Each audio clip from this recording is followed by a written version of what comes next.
Shalom, kita masih tetap berbicara tentang tubuhmu adalah bait sucinya Allah. Kali ini kita akan membahas kita adalah imam. Saudara, ada suatu jabatan yang diberikan kepada orang-orang percaya yang sudah dibeli dengan darah anak domba, yaitu jabatan sebagai seorang imam.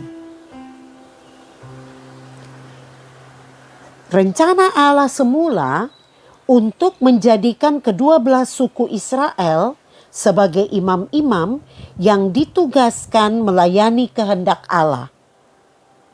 Pada saat perjanjian lama ya saudara, untuk menjadikan mereka utusan yang memberitakan anugerah Allah kepada bangsa-bangsa lain. Tetapi hal itu telah gagal karena mereka menyembah berhala lembu emas. Sehingga murka Allah turun pada saat itu dan imamat yang ditentukan bagi kedua belah suku Israel itu telah berubah menjadi imamat Lewi saja. Karena hanya kaum Lewi yang tidak ikut menyembah berhala. Tetapi ketika Tuhan Yesus datang, rencana Allah ini untuk memiliki imam-imam itu diteruskannya dengan mengangkat anak-anak Allah sebagai imam-imam perjanjian baru. Jadi saudara, kita tahu ya, sejak kita dibeli dengan darah anak domba itu, ya, kita dimasukkan ke dalam bilangan umatnya Allah, ya. Kita diberikan jabatan imam.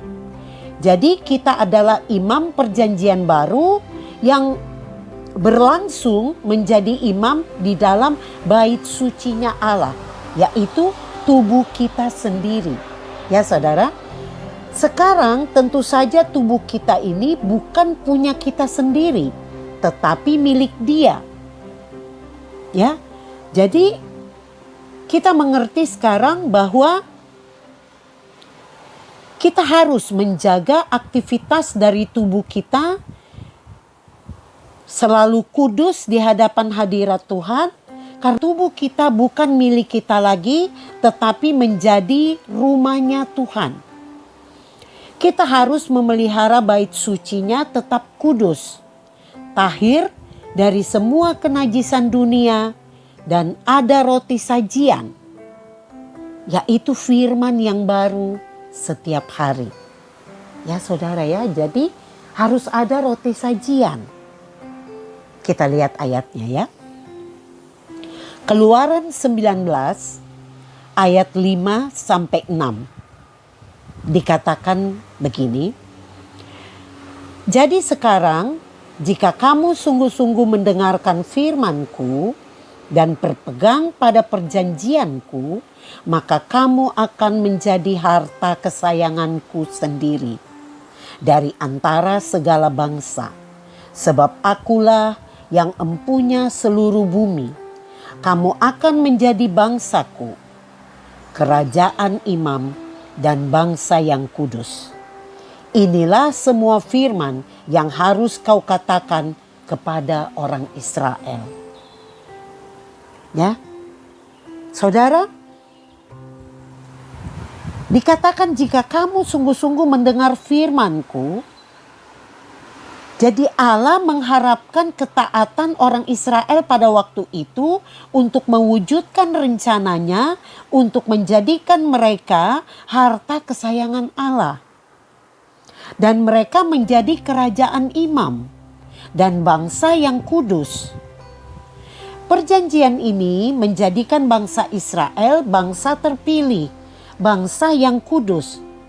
Janji Allah ini digenapi di dalam Yesus bagi orang-orang yang percaya kepadanya. Saudara, kita bisa lihat ayat berikutnya, dikatakan demikian.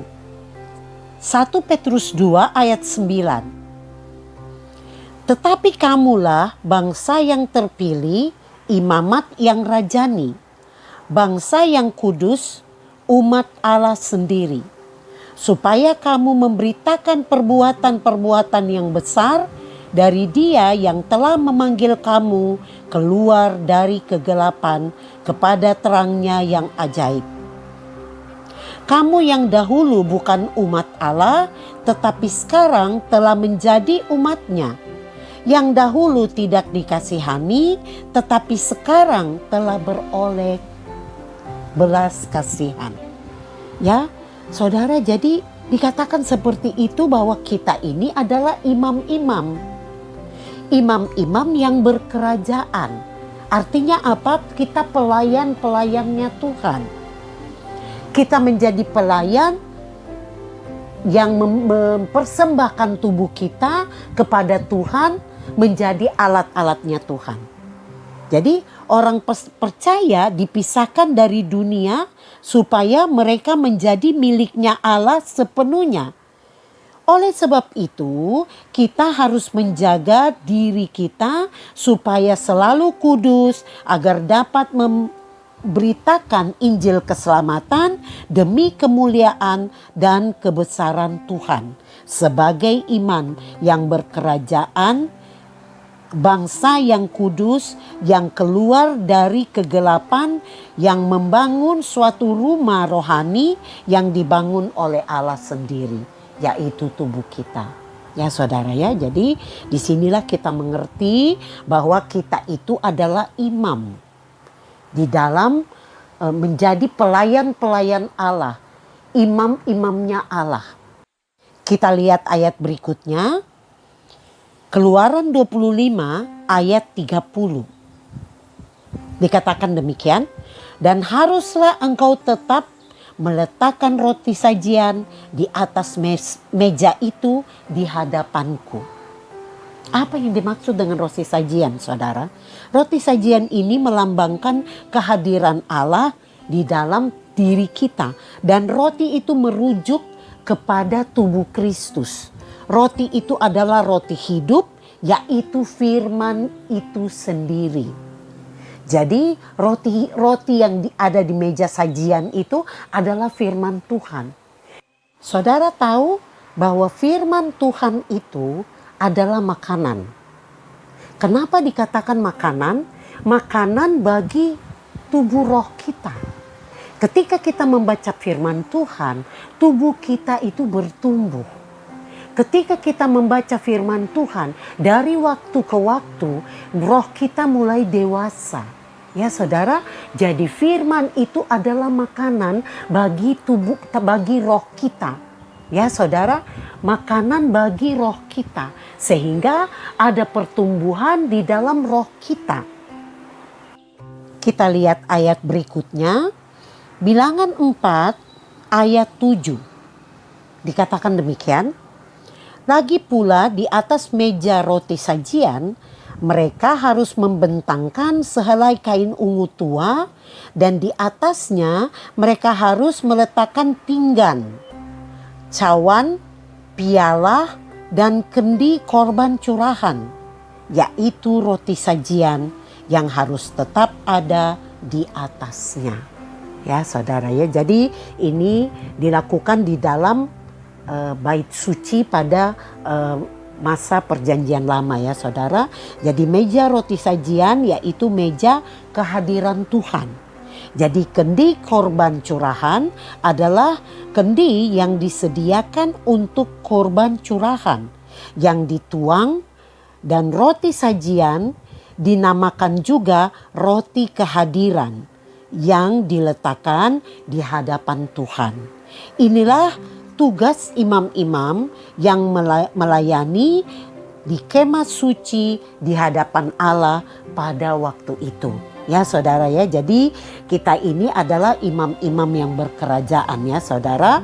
Karena rencana Allah adalah mengangkat kita menjadi anak-anak Allah untuk menjadikan kita imam-imam perjanjian baru yang melakukan kehendak Allah dan memberitakan anugerah kepada orang-orang di sekeliling kita.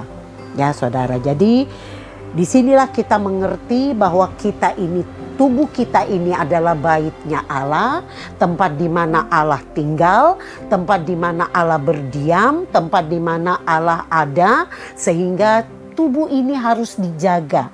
Dan tubuh kita juga adalah persembahan. Kita harus mempersembahkan hidup kita. Kita mempersembahkan tubuh kita setiap hari ke hadapan hadirat Tuhan. Berarti kita adalah keluarga kerajaan Allah, di mana Yesus telah memasukkan kita ke dalam kerajaan Allah setelah kita mengakui Dia sebagai Tuhan kita. Kita dijadikannya imam-imam yang bertugas melayani Bapa Sorgawi. Wow, luar biasa ya saudara. Dan sebagai pelayan dalam rumah tangga Bapa, setelah sekian lama menikmati posisi kita sebagai anak Allah, maka kita kemudian dilatih dan diberikan tugas untuk melayani tubuh Kristus selama kita di muka bumi ini. Jadi kita harus menjadi pelayan-pelayan ya saudara ya. Dan kelak di surga akan dijadikan pelayan dalam kemah sucinya Allah. Kita hanya bertanya dan menurut apa saja yang Tuhan perintahkan kepada kita untuk kita lakukan. Jadi setelah kita menjadi tubuh bait sucinya Allah, kita juga menjadi persembahan dan kita juga adalah imam-imam yang berkerajaan, maka tubuh kita total diambil alih oleh Tuhan. Kita lihat ayatnya, 1 Petrus 2 ayat 5. Dikatakan demikian, dan biarlah kamu juga dipergunakan sebagai batu hidup untuk pembangunan suatu rumah rohani bagi suatu imamat yang kudus, untuk mempersembahkan persembahan rohani yang karena Yesus Kristus berkenan kepada Allah. Ya saudara, jadi kita sekarang ini sudah menerima Yesus sebagai Tuhan dan Juru Selamat kita, maka kita ini adalah imam-imam di hadapan Allah yang boleh datang menghadap Allah. Ya, melalui Tuhan Yesus yang hidupnya kudus. Kita menjaga diri kita selalu kudus, yang mempersembahkan tubuh sebagai persembahan yang hidup dan yang taat kepada Allah, juga tidak menjadi serupa dengan dunia ini, tetapi melayani Tuhan dengan sepenuh hati. Mungkin saudara akan berpikir begini, saya kan bukan hamba Tuhan. Tetapi saudara perlu tahu bahwa ketika engkau menerima Yesus sebagai Tuhan dan Juru Selamat, engkau itu adalah pelayan-pelayannya Tuhan. Dan kita akan dilatih dan diberi tugas untuk melayani tubuh Kristus. Ya saudara. Jadi saudara, imamat yang rajani adalah kerajaan imam, yaitu orang-orang yang dikuduskan sebagai pilihan Allah untuk memberitakan kebesaran Allah kepada orang-orang berdosa dan orang-orang yang mencari Yesus, yang memerlukan Yesus untuk dapat keluar dari kegelapan kepada terangnya yang ajaib. Kita menjadi umat Allah yang beroleh belas kasihan karena kasih Allah yang besar yang sudah mengampuni dan mengulurkan tangan kepada kita semua yang mau menjadi alat-alatnya Tuhan yang mulia. Kesetiaan dalam menjalankan tugas ini akan menjadi ukuran dari jabatan yang kelak akan kita terima dalam kerajaannya yang kekal. Demikianlah kebenaran firman Tuhan. Tuhan Yesus memberkati kita. Amin.